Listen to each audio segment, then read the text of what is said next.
प्रिय भैया बहनों, आज हम हिंदी विषय में पाठ 17 पढ़ेंगे। पाठ का नाम है नीति के दोहे। इसमें हम तुलसीदास जी, रहीम कवि और कबीरदास जी के दोहे पढ़ेंगे और उसका अर्थ समझेंगे। इन दोहों में मीठी वाणी, मुखिया के महत्व, संतोष रूपी धन की महत्ता, परोपकार, कुसंगति का प्रभाव, समय, छोटी वस्तुओं की उपयोगिता और अति के दुष्परिणामों को बताया गया है। साथ ही व्यवहारिक उदाहरणों के माध्यम से जीवन मूल्यों पर बल दिया गया है। आइए हम दोहे को पढ़ते हैं। सर्वप्रथम तुलसीदास जी का दोहा लेते हैं। तुलसी मीठे वचन ते सुख उपजत चाहो, तुलसी मीठे वचन ते सुख उपजत चाहो, बसीकरण एक मंत्र है, परिहरि बचन कठोर। रे तुलसी परिहरि बचन कठोर। यहाँ पर तुलसीदास जी ने हमें बताया है कि किस प्रकार से हमें मीठी वाणी का प्रयोग करना चाहिए। मीठी वाणी से सभी प्रसन्न होते हैं, सबको सुख मिलता है, सभी तरफ सुख उत्पन्न होता है।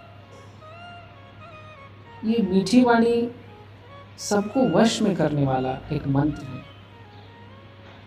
और दूसरी ओर कठोर वचन से लोग तो लोग, भगवान भी दूर हो जाते हैं हमसे।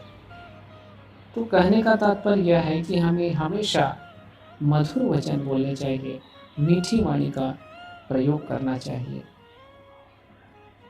दूसरा दोहा लेते हैं, तुलसीदास जी का ही है। मुखिया मुख सो चाहिए, खान पान कोय। मुखिया मुख सो चाहिए, खान पान कोय। पालय पोसय सकल अन्न, तुलसी सहित विवेक। रे तुलसी तुलसी सहित विवेक। यहाँ पर तुलसीदास जी बताते हैं कि मुखिया को सबकी ओर ध्यान देना चाहिए, मुखिया को मुख के समान होना चाहिए। जिस प्रकार से हमारा मुख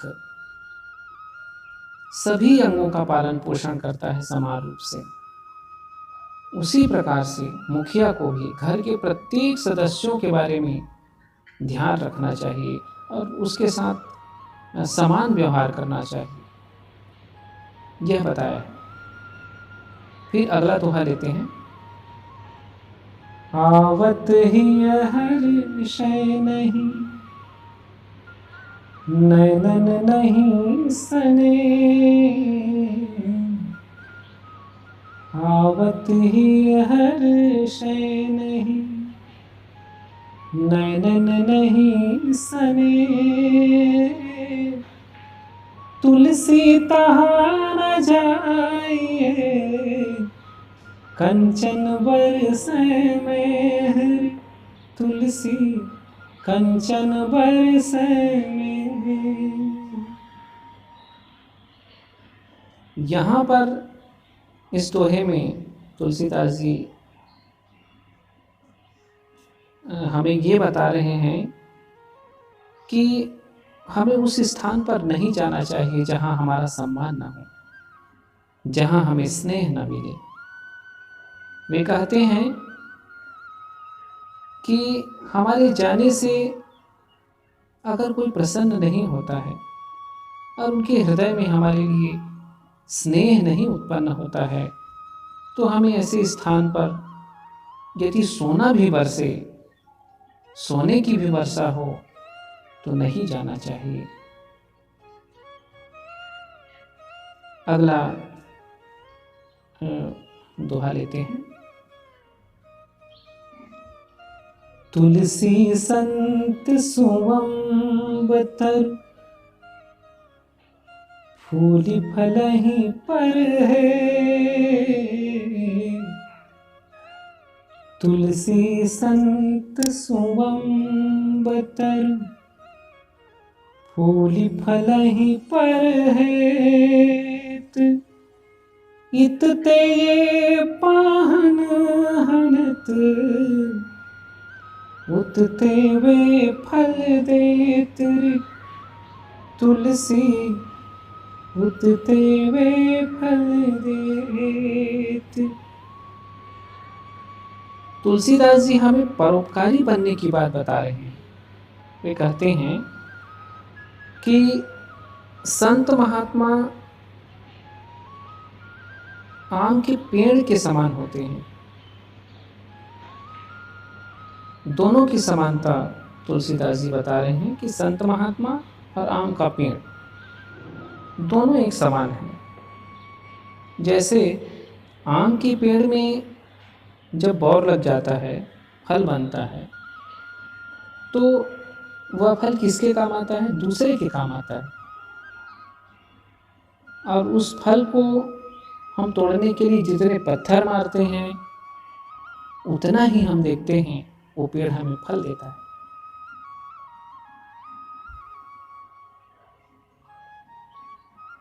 संत महात्मा भी आम के पेड़ की तरह परोपकार की भावना रखते हैं, और कितना भी हम उन्हें प्रताड़ित करें, कुछ नहीं कहता हो, बल्कि हमें ज्ञान और सीख की ही बात बताते हैं। अगला हम दोहा लेते हैं। ये दोहा रहीम कवि के हैं। तरुवर फल नहीं खात हैं, सरवर पियहि न पान। तरुवर फल नहीं खात हैं, सरवर पियहि न पान। कहि रहीम पर काज हित, संपत्ति संचहि सुजान। रहीमा संपत्ति संचहि सुजान। यहाँ पर रहीम कवि जी परोपकार पर बल दिए हैं। वो कहते हैं रहीम कवि जी कि पेड़ अपने फल स्वयं नहीं खाते हैं। पेड़ का जो फल है वो पेड़ के काम नहीं आता, वह फल किसी और के काम आता है।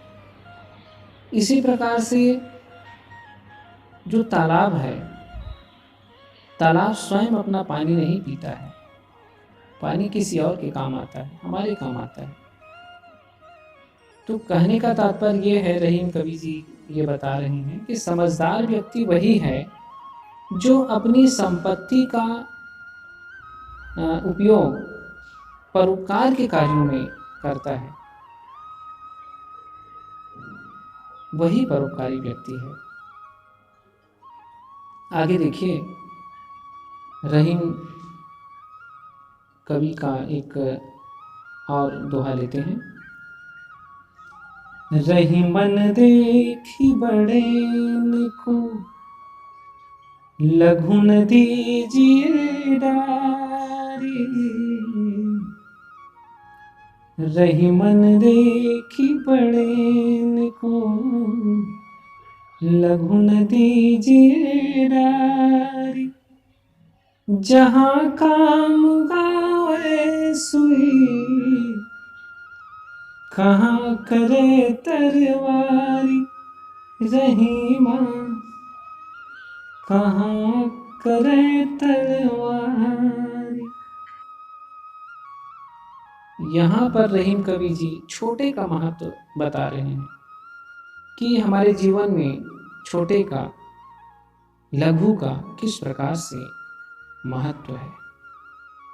वे कहते हैं कि बड़े को देखकर छोटों की उपेक्षा नहीं करनी चाहिए, छोटे का अपमान नहीं करना चाहिए।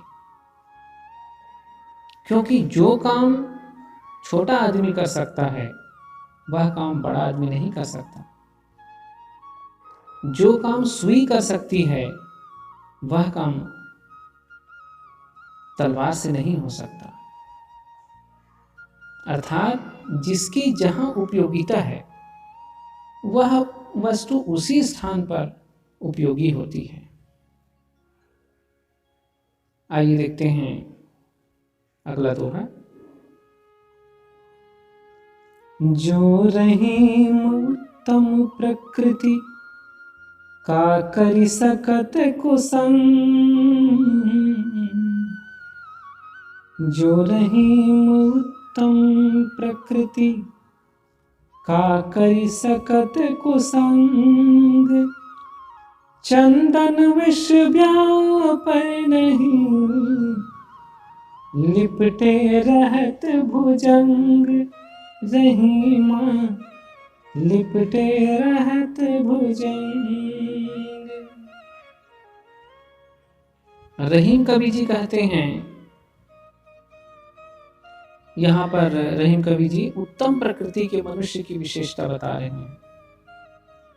वे कहते हैं कि जो व्यक्ति उत्तम प्रकृति, उत्तम चरित्र का होता है, वह कुसंगति मिलने पर भी, बुरी संगति मिलने पर भी बिगड़ता नहीं है। जिस प्रकार से चंदन के पेड़ पर अजगर लिपटा होता है, उसके बाद भी चंदन विषैला नहीं होता है, तो उसी प्रकार से उत्तम प्रकृति का जो मनुष्य होता है उसका चरित्र उत्तम ही होता है। अगला देखते हैं रहीम का ही एक और दोहा। रही मन निज मन की व्यथा, मन ही राखो गो। रही मन निज मन की व्यथा, मन ही राखो गो। सुनी ठलई है लोग सब, बाटी न लई है कोई। रहीमा बाटी न लई है कोई। यहाँ पर रहीम कवि जी कहते हैं कि अपने मन की जो व्यथा है उसको किसी के सामने प्रकट नहीं करना चाहिए, बताना नहीं चाहिए।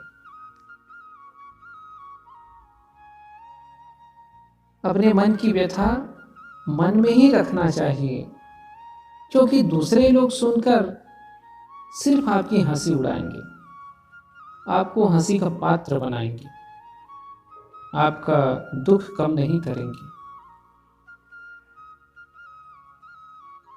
इसलिए अपने मन की जो व्यथा है उसको मन में ही रखना चाहिए। ये रहीम कवि जी यहाँ पर हमें बता रहे हैं। अगला दोहा हम लेते हैं, कबीरदास जी का है ये। काल करे सो आज कर, आज करे सो अब, काल करे सो आज कर, आज करे सो अब, पल में परलय होएगी, बहुरी करेगा कब, कबीरा बहुरी करेगा कब। यहाँ पर क्या बता रहे हैं कबीरदास जी कि जो कार्य हमें कल करना है वह कार्य हम आज ही कर लें, कोई भी कार्य हम कल पर न टालें। हमारी आदत होती है कि हम कोई भी कार्य आता है तो बोलते हैं बाद में कर लेंगे, कल कर लेंगे, आगे देख लेंगे। तो ऐसा हमें नहीं करना चाहिए, उसे आज ही कर लेना चाहिए। और आज जो काम हमें करना है उसको तुरंत कर लीजिए, तुरंत करना चाहिए, क्योंकि किसी भी क्षण प्रलय आ सकती है, फिर वह कार्य कब करेंगे। कहने का तात्पर्य ये है कि कल का कोई भरोसा नहीं है। जो कार्य हमें करना है बस अभी हमें समय मिला है, अवसर मिला है तो अभी ही कर लें, कल पर ना टालें। अगला हम दोहा लेते हैं कबीरदास जी का। माला तो कर में फिरे, जीभ फिरे मुख माही, मनुआ तो चहु दिस फिरे, यह तो सुमिरन नाही कबीरा, यह तो सुमिरन नाही। ईश्वर की आराधना शांत मन से करने को यहाँ पर कबीरदास जी बता रहे हैं कि जब हम ईश्वर की प्रार्थना करते हैं, ईश्वर में ध्यान लगाते हैं, तो हमारा पूरा ध्यान ईश्वर में होना चाहिए, या जिस कार्य को हम कर रहे हैं हमारा पूरा ध्यान उस कार्य में लगना चाहिए। जैसे हाथ में माला लेकर फिरते और मुख से ईश्वर स्तुति करते हुए हमारा मन कहीं और है, तो इस प्रकार ईश्वर की आराधना हम नहीं कर सकते, यह सही नहीं। मन कहीं और है, मुख कहीं और है, ऐसा नहीं होना चाहिए।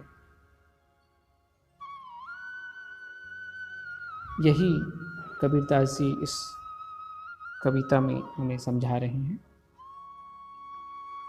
आगे देखते हैं, उनका एक और दोहा लेते हैं कबीरदास जी का।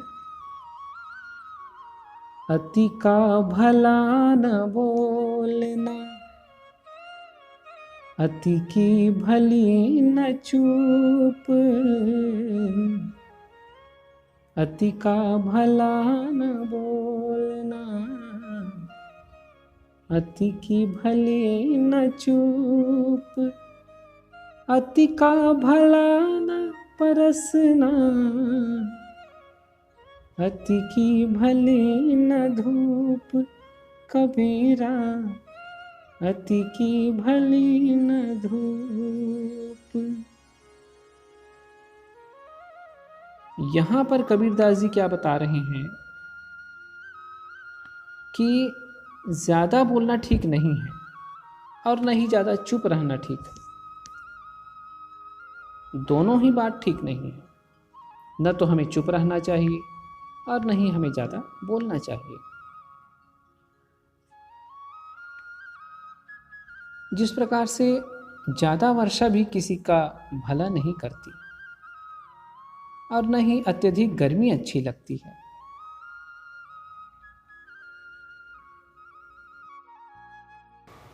तो कवि यहाँ पर यह कहना चाहता है कि किसी भी चीज़ की अति अच्छी नहीं होती है, हमें एक सीमा में रहकर कार्य करना चाहिए।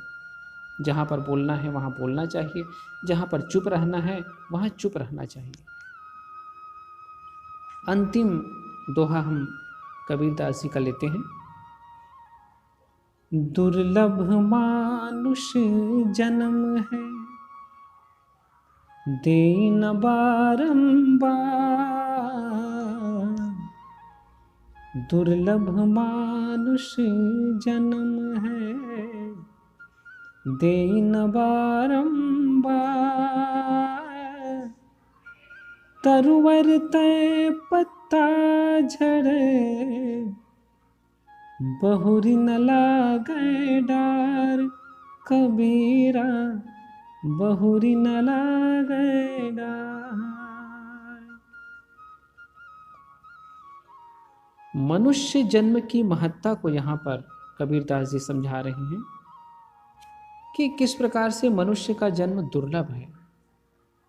यह शरीर बार बार नहीं मिलता, इसलिए इस जन्म में हमें अच्छा कार्य कर लेना चाहिए। क्या पता फिर मनुष्य तन मिले ना मिले।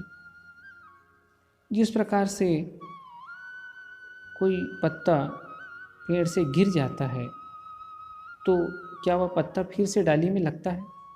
नहीं लगता है। इसी प्रकार से जो समय चला जाता है वो दोबारा हमें नहीं मिलता। इसलिए हमारा जो मनुष्य योनि में जो हम जन्म लिए हैं वह दुर्लभ है। इसलिए कोई अच्छा कार्य करें, फिर पता नहीं हमें मनुष्य की काया मिले ना मिले। यही इस कविता में, यही इस दोहे में कबीरदास जी ने हमें समझाया है।